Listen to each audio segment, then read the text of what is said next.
وأشهد أن لا إله إلا الله وحده لا شريك له وأشهد أن محمدا عبده ورسوله أما بعد فإن خير الحديث كتاب الله وخير الهدي هدي محمد صلى الله عليه وسلم وشر الأمور محدثاتها وكل محدثة بدعة وكل بدعة ضلالة وكل ضلالة في النار.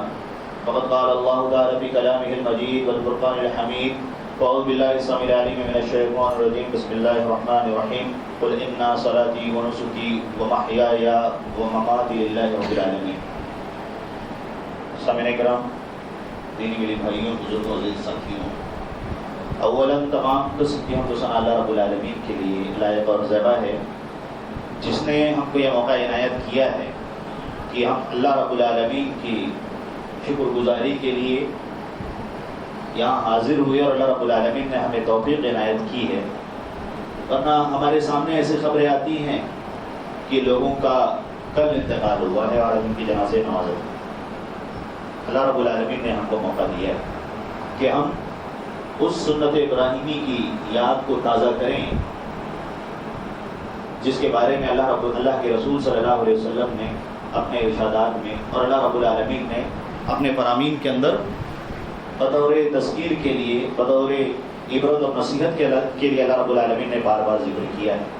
اگر ہم حضرت ابراہیم علیہ السلام کے بارے میں قرآن میں سرچ کرنے کی کوشش کریں تو تقریباً 69 جگہ پر ہم حضرت ابراہیم علیہ السلام کے بارے میں باتوں کو پڑھیں گے، سمجھیں گے اور ان باتوں کے ذریعے سے اپنے ایمان کو مجلہ کریں گے، روشن کرنے کی کوشش کریں گے. لیکن ہم قربانی کی تعریف کو ایک محدود انداز میں دیکھتے اور سمجھتے ہیں.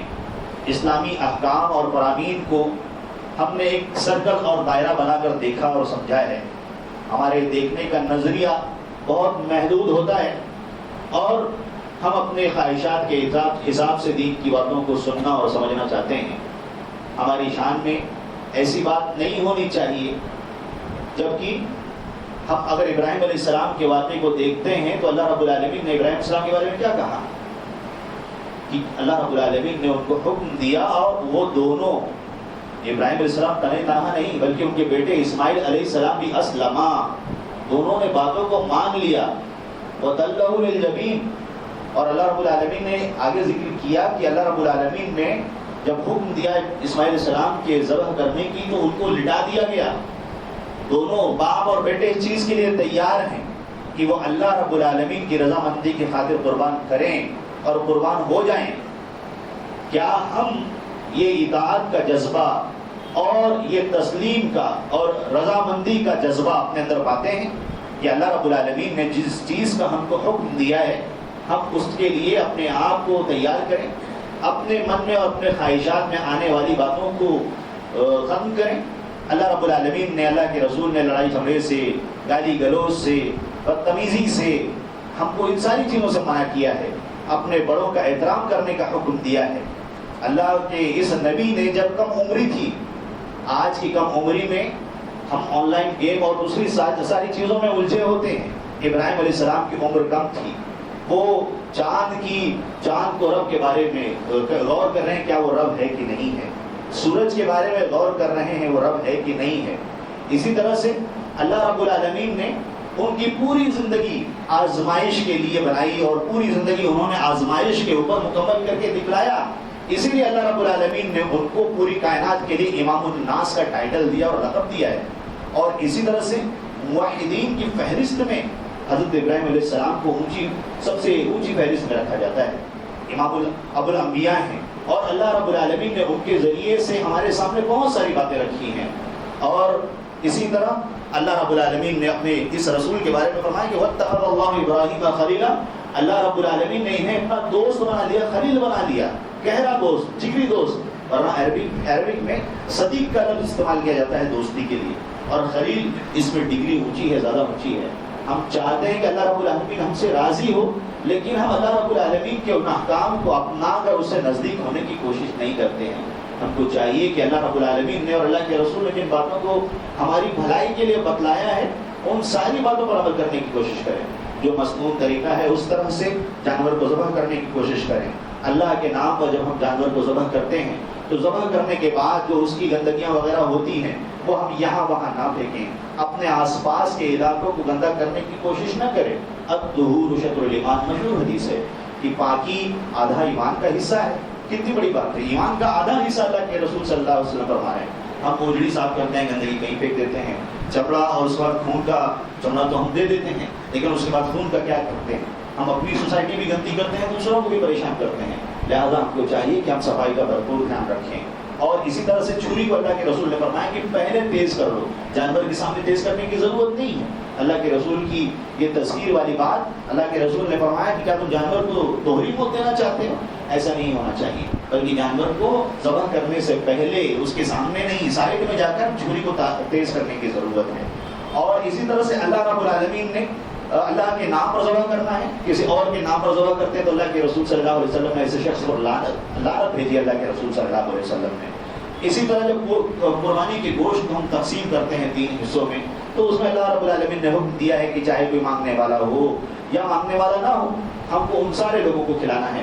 ہم اپنی آسانی کے لیے اسے 3 حصوں میں تقسیم کرتے ہیں اپنے لیے۔ اور پہلے تو اللہ کے رسول صلی اللہ علیہ وسلم نے جب تنگی کا وقت تھا تو اللہ کے رسول نے منع کیا تھا، لیکن اس کے بعد والے سال میں جب آسانی ہو گئی تو اللہ کے رسول نے فرمایا اب آپ جمع کر سکتے ہو، تو ہم اپنے لیے اسٹور کر سکتے ہیں۔ اور اسی طرح سے ساتھ میں اپنے رشتہ دار اور احباب کو اس میں اسے بانٹیں، اور اسی طرح اسے غریبوں اور فقیروں میں تیسرا حصہ اس کو تقسیم کرنے کی کوشش کریں۔ اور اس سلسلے میں ایسی کوئی نصوص نہیں ہے، لیکن ہمارا جو اسلام کا مزاج ہے کہ اللہ رب العالمین نے اور اللہ کے رسول نے سکھایا ہے کہ ہم کو غریبوں کا اور فقیروں کا خیال کرنا ہے، اس طرح سے ہم کو ان کا بھی خیال کرنے کی ضرورت ہے۔ اور الحمدللہ اس مسجد کے اندر اس چیز کے لیے کوشش کی جاتی ہے، تو ہم سب کو چاہیے کہ ہماری قربانی کا حصہ ایسے غریبوں کے لیے بھی انتظام کرنے کی کوشش کریں اور یہاں لا کر دینے کی کوشش کریں۔ اسی طرح سے اللہ کے رسول صلی اللہ علیہ وسلم گھر پہ جاتے تو سب سے پہلے قربانی کے حصے کا، قربانی میں سے کچھ کھاتے تھے، ورنہ دوسرے دن عید کے موقع پر اللہ کے رسول صلی اللہ علیہ وسلم میٹھا کھا کر آتے تھے۔ اور ہماری مائیں اور بہنیں جب وہ عیدگاہ آتی تو وہ خوشبو لگا کر نہیں آتی تھی۔ حضرت عبداللہ ابن مسعود رضی اللہ تعالیٰ عنہ کی بیوی حضرت زینب بنت عبداللہ فرماتی ہیں کہ اللہ کے رسول صلی اللہ علیہ وسلم نے ہماری ماں اور بہنوں کو مسجد کے اندر خوشبو لگا کر آنے سے منع کیا ہے، اور اللہ کے رسول صلی اللہ علیہ وسلم نے ہم مردوں کو منع کیا ہے کہ ہم عورتوں کو عبادت گاہ آنے سے نہ روکیں۔ اسی لیے محققین جو حنفی ہیں ان کے یہاں پر بھی کتاب، ان کی تحفۃ الاحوذی کی شرح العفو الشذی کے اندر بھی انور شاہ کشمیری نے ذکر کیا ہے کہ اصل مذہبنا، ہمارے مذہب کے اندر اصل یہی ہے کہ ہم عورتوں کو منع نہیں کرتے ہیں۔ لہٰذا احادیث کی روشنی میں یہ چیز ثابت ہے کہ ہم کو چاہیے کہ ہم اپنی ماں اور بہنوں کو عیدگاہ میں لانے کی کوشش کریں، اور اس واقعے کے ذریعے سے اپنے ایمان کو روشن کرنے کی کوشش کریں۔ اللہ کے رسول صلی اللہ علیہ وسلم جینس میں مردوں میں خطبہ دینے کے بعد ایک روایت میں آتا ہے جابر رضی اللہ تعالیٰ عنہ، دوسری روایت میں آتا ہے حضرت عبداللہ ابن عباس رضی اللہ تعالیٰ عنہ، تیسری روایت میں آتا ہے حضرت بلال رضی اللہ تعالیٰ عنہ۔ اللہ کے رسول صلی اللہ علیہ وسلم خواتین کے بیچ میں جا کر خطبہ دیتے تھے۔ ابو سعید خدری رضی اللہ تعالیٰ عنہ بیان فرماتے ہیں کہ یہ قربانی کا دن تھا یا عید الفطر کا دن تھا، اور اس کے بعد پھر اللہ کے رسول صلی اللہ علیہ وسلم نے ہماری ماں اور بہنوں کو مخاطب ہو کر کہا کہ تصدقنا، تم صدقہ اور خیرات کرو، کیونکہ میں نے تمہاری اکثریت کو جہنم میں جلتے ہوئے دیکھا ہے۔ اللہ کے رسول صلی اللہ علیہ وسلم جب معراج میں تشریف لے گئے تھے تو اللہ کے رسول صلی اللہ علیہ وسلم نے عید کے موقع پر ہماری ماؤں کو، اسلامی ماؤں اور بہنوں کو یہ نصیحت کی۔ اللہ کے رسول صلی اللہ علیہ وسلم نے فرمایا یا معاشر النساء، اے عورتوں کی جماعت، اے عورتوں کی گروہ، ہم آپ کو چاہیے کہ آپ صدقہ و خیرات زیادہ کریں۔ فَإِنِّي أَرَيْتُكُنَّ أَكْثَرَ أَهْلِ النَّارِ، کیونکہ میں نے تم میں سے اکثریت کو جہنم میں جلتے ہوئے دیکھا ہے۔ فَقُلْنَا وَبِمَا يَا رَسُولَ اللَّهِ، اے اللہ کے رسول صلی اللہ علیہ وسلم ایسی کیا وجہ ہے کہ ہم عورتیں جہنم کے اندر زیادہ چل رہی ہیں؟ تو اللہ کے رسول نے فرمایا تھا، صحیح بخاری کی روایت ہے کہ تَكْفُرْنَ اللَّعْنَ وَتَكْفُرْنَ الْعَشِيرَ، کہ تم بہت زیادہ لعن طعن کرنے والی ہو، تمہاری زبان سے ناشکری کی باتیں اور اسی طرح سے اپنے شوہر کی مخالفت میں بہت زیادہ لعن طعن کی باتیں ہوتی ہیں۔ وَتَكْفُرْنَ الْعَشِيرَ، اور تم اپنے شوہروں کی بہت زیادہ نافرمانیاں کرتی ہو۔ تو اللہ کے رسول صلی اللہ علیہ وسلم نے ترغیب دلائی ہے، اور اس حکم کے ذریعے سے ہم کو سمجھ میں آتا ہے کہ کفارے کا ذریعہ ہے۔ اور اللہ کے رسول صلی اللہ علیہ وسلم نے مردوں کو بھی نصیحت کی ہے۔ اپنے آخری وقت میں اللہ کے رسول صلی اللہ علیہ وسلم نے فرمایا تھا کہ استوصوا بالنساء خیرا، عورتوں کے بارے میں میری نصیحت کو مان لو اور قبول کر لو کہ ان کے ساتھ اچھا سلوک کرنا ہے۔ لہٰذا ہم کو چاہیے کہ ہم ابراہیم علیہ السلام کے واقعے کے ذریعے سے اپنے گھر کو دینی ماحول بنانے کی کوشش کریں۔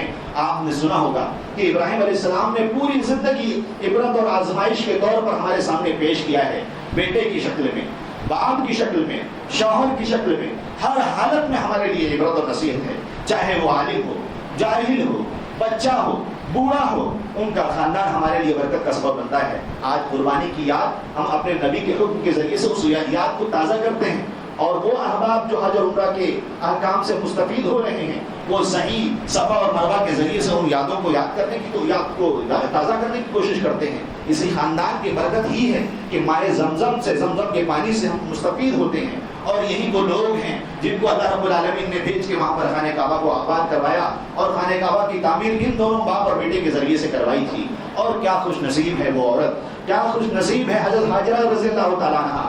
ہم کو چاہیے کہ ہماری ماں اور بہنوں کو چاہیے کہ وہ بھی ان سے نصیحت حاصل کریں، سمجھنے کی کوشش کریں۔ جب ابراہیم علیہ السلام نے ان کو ایک غیر ذی زرع ایسی آبادی میں، ایسی جگہ پر چھوڑ دیا جہاں کوئی آبادی نہیں تھی، اس وقت ابراہیم علیہ السلام کو انہوں نے پیچھے سے پکار کر کہا کہ کیا ابراہیم تو ہمیں کس بنا پر یہاں چھوڑے جا رہے ہو؟ انہوں نے کوئی جواب نہیں دیا۔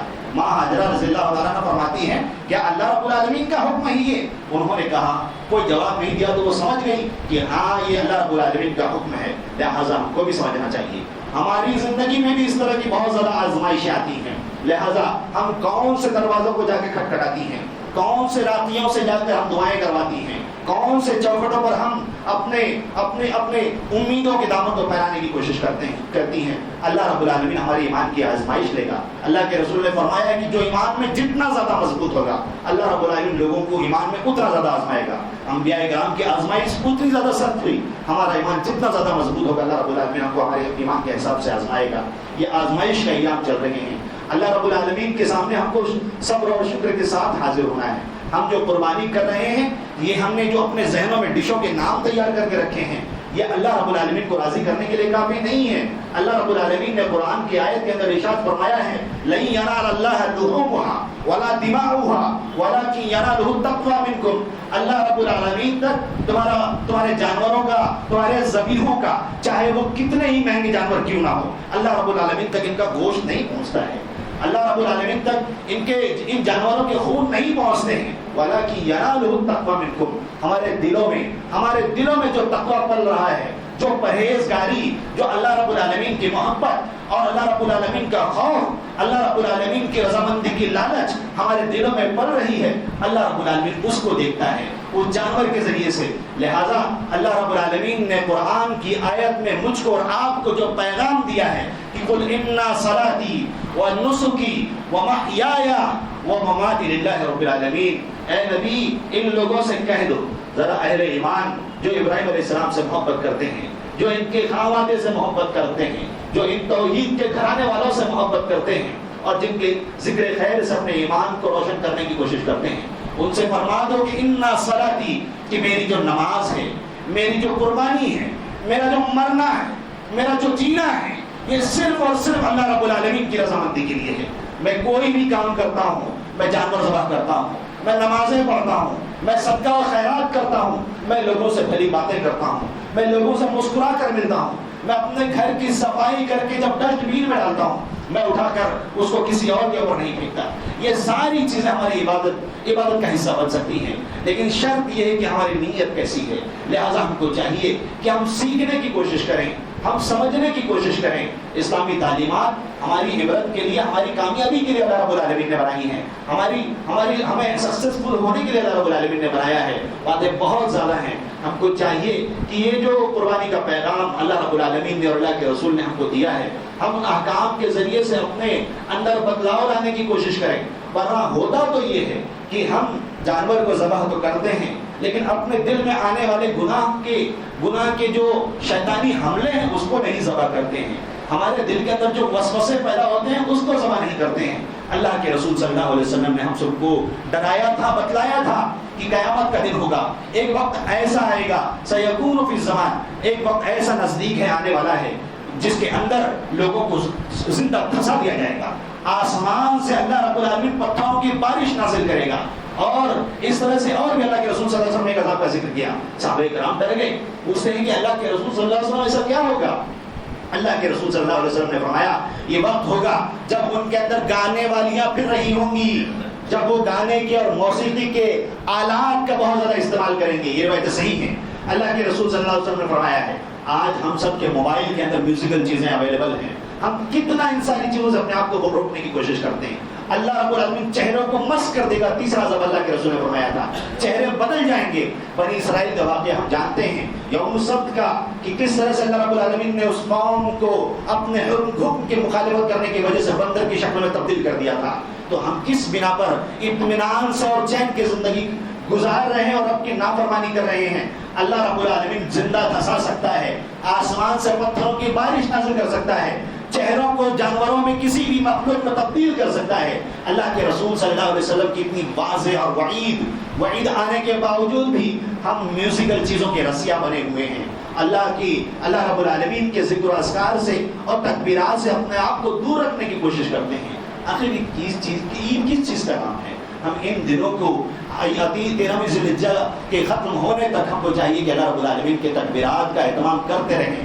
اللہ رب العالمین کو جتنا زیادہ راضی کر سکتے ہیں, کسی کو نہیں پتا ہے کہ اس کی زندگی کب تک ہے. ہم ممبر سے اترے اور ہماری زندگی ختم ہو جائے, ہم کو نہیں معلوم ہم گھر پہ پہنچتے ہیں ہمارے کیا حالت ہوتی ہے. لہذا ہمارے اندر اطاعت کا جذبہ, تسلیم اور رضا کا جذبہ, دین کی باتوں کو قبول کرنے کا جذبہ از حد تک پڑھنا چاہیے. اللہ رب العالمین سے دعا ہے کہ وہ ہمیں کہنے سننے سے زیادہ ان ساری بات پر جو اللہ اور اس کے رسول صلی اللہ علیہ وسلم نے بتلائی ہیں اس پر عمل پیرا ہونے کی توفیق عطا فرمائے.